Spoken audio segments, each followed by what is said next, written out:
Dobrý den, vítejte u videa firmy Kopos Kolín. Mé jméno je Jiří Němeček a dnes se podíváme na elektroinstalační krabice a montážní desky do zateplení.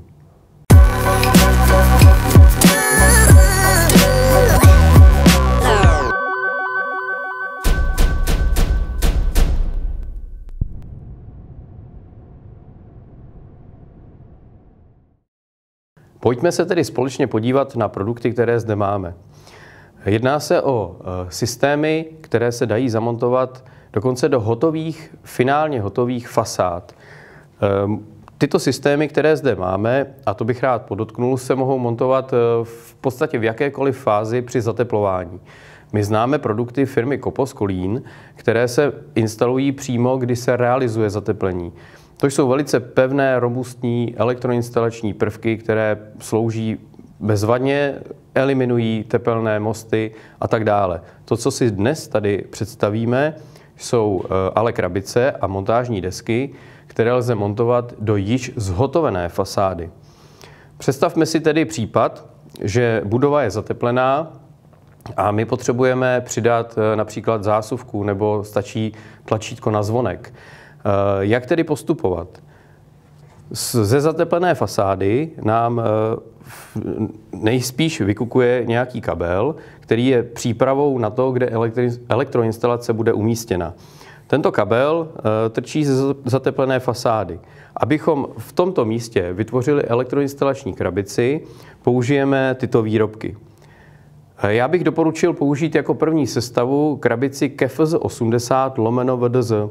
To /VDZ je záruka toho, že v tom balení, které obdržíte, dostanete také vrtací soupravu, vrták, který vám poslouží k tomu, abyste vytvořili ten správný otvor. A dokonce ten správný otvor i v místě, kde už ten kabel vykukuje z té fasády. Nebude vám ten kabel překážet, ten vrták je na to přizpůsoben.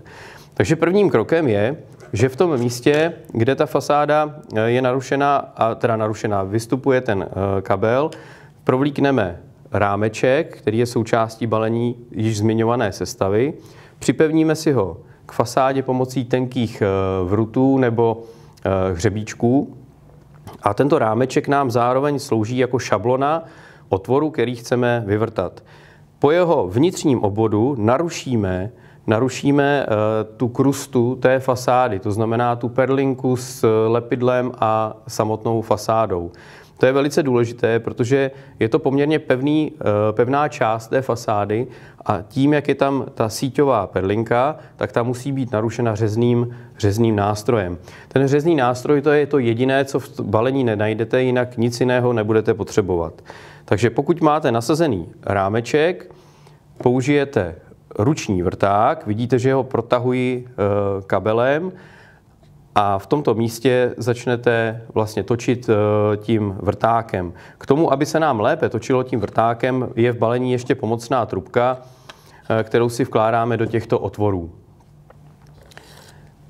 Tak, po vyvrtání otvoru do patřičné hloubky, ta je mimochodem označena přímo na tom vrtacím nástroji, je tam minimum, kam bychom měli zavrtat ten vrták. Vrták vytáhneme s největší pravděpodobností i s uvnitř umístěnou izolací, že se odtrhne, pokud ne, je potřeba ji vhodným nástrojem vyloupnout ven. Odstraníme zároveň šablonu, to znamená tento rámeček, a v tuto chvíli přichází na řadu nosný šroubovací takový nosič, který zase provlíkneme kabelem, nasadíme a do připraveného otvoru začneme zatáčet, to znamená zašroubovávat. K tomu, abychom měli dostatek síly na to zašroubování, nám poslouží ten samý nástroj, který jsme použili na vrtání, jenom ho prostě otočíme, vložíme ho opět do toho nosiče, tam jsou aretační body, za které on se zachytí a začneme točit. K tomu točení zase nám poslouží pro lepší vyvinutí síly trubka, která je v tom balení. Tak, zašroubování se provádí tak, že celý ten nosič musí být schovaný pod úrovní toho zateplení. To znamená, tato hrana by v podstatě měla lícovat s hranou toho zateplení, to znamená s finální fasádou. Pokud to tak máme, Tak pak přichází na řadu elektroinstalační krabice. Já si teď tady nebudu perforovat krabičku, jinak krabička je opatřena 3 vstupy. Každý ten vstup je membránový, to znamená nevylamuje se, tam se propíchává ta správná velikost. Takže ve chvíli, kdy propíchneme jeden ze vstupů, projde tím kabel, tak se stane to, a teď se to pokusím tady ukázat ještě na kameře, že při zasunutí krabice tak vylezou tyto aretační body, které jsou ze 2 stran. A ten nosič, který jsme před nějakou dobou zašroubovali, tak se nám ještě zajistí proti tomu, aby se nějakým způsobem pootáčel. Máme vloženou krabici, vidíte, že tu krabici si můžu libovolným způsobem pootáčet, tak abych si nastavil pozici té krabice tak, jak mě vyhovuje, ideálně samozřejmě ve vodorovné pozici přístrojových šroubků. Ve 4 místech s přiloženými šrouby, které jsou součástí balení, zašroubuju, to znamená zafixuju tu krabice do tohoto nosiče a vlastně mám připravenou elektroinstalační krabici, která pevně drží v zateplení. Ten šroubovací nosič zároveň svojí hloubkou udává, do jaké tloušťky zateplení můžeme tento systém použít. Tím je to také označené v tom názvu. My této krabici říkáme, že to je KEFZ 80. To znamená, toto je 80 mm. Znamená to tedy, že tento způsob montáže mohu použít do zateplení nebo zateplených budov, které byly zatepleny tloušťkou 80 mm a více. Může to být klidně 300 mm, ale 80 je to nejméně. Jo?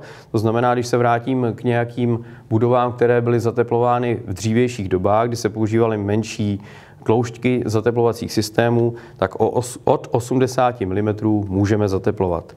No a to je vlastně celý princip toho, jak montovat krabičky do zateplení, když už zateplení je hotové. Pojďme si říct ještě nějaké vychytávky.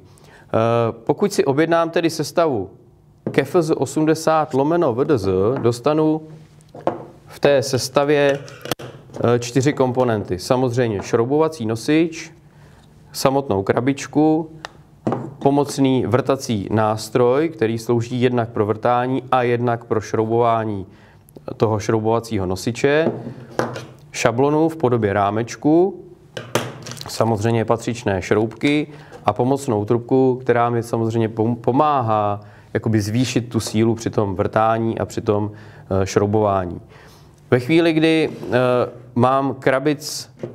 mám potřebu montovat těchto krabic více, tak mi stačí jedna tato sestava, která je kompletní, včetně vrtacích nástrojů nebo včetně vrtacího nástroje.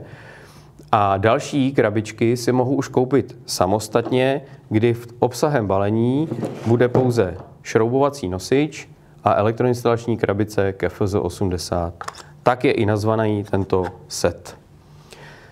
Stane se ovšem, že někdy je zapotřebí ne přidělávat do fasády vypínač nebo zásuvku nebo nějaké tlačítko na zvonek, ale potřebujeme na již zhotovenou fasádu přimontovat například čidlo nebo nějakou malou kameru nebo malé svítidlo.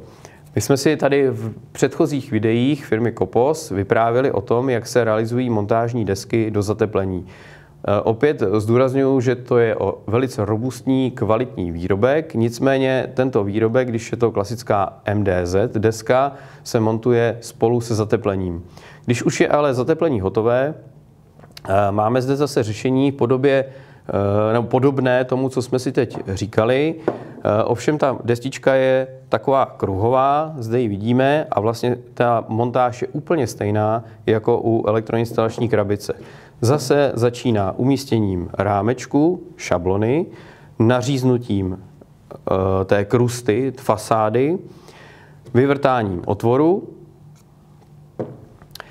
tak následným zašroubováním tohoto nosiče do otvoru zase si můžeme pomoci tímto vrtacím přípravkem a následným osazením montážní deskou, která při jejím vložení zajistí aretační body, vymáčkne aretační body z toho šroubovacího nosiče směrem ven a zajistí ten nosič v tom zateplení. Takto instalované prvky se dají použít do běžného kontaktního zateplení, ať už je to polystyren nebo minerální vata a podobné izolační desky, které mají podobnou pevnost. Takže není to pouze pro polystyren, jak by tady mohlo být patrno, ale je to i pro minerální vaty a podobné. Tak já doufám, že z toho, co jsme si tady dnes představili, je to jasné a budu se moc těšit na další video. Mějte se hezky.